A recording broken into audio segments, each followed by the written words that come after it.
It also feels like this entire thing, which doesn't surprise me. I'm not surprised by this, but it feels like the entire committee was set up to not accomplish very much, and it was probably done intentionally. Would you echo that sentiment?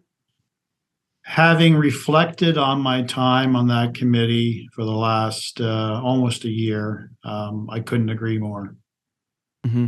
We exposed all the mistruths. I think in terms of measuring success, Zach, we did get to the point where we found a number of Liberal ministers deliberately lying to the public, lying to the House of Commons.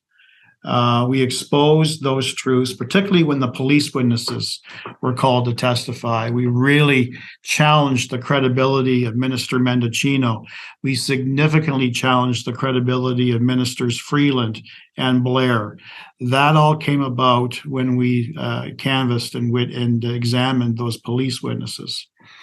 So in terms of success, I'm proud of what we did in that aspect, because that was used in the House of Commons. Of course, the government doubled down, would not admit to their errors, would not admit to misleading the public. They would never do that.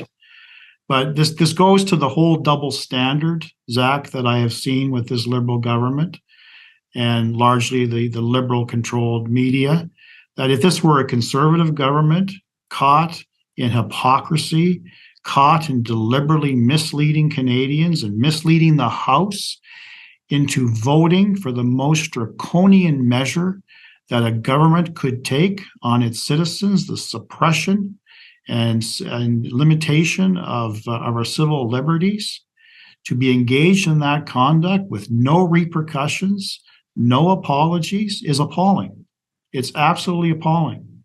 And I think the only recourse that we have is a general election, where I can assure you that when I ever have the opportunity of discussing these issues, it's going to be on the top of my mind as to how this Liberal government treated Canadians.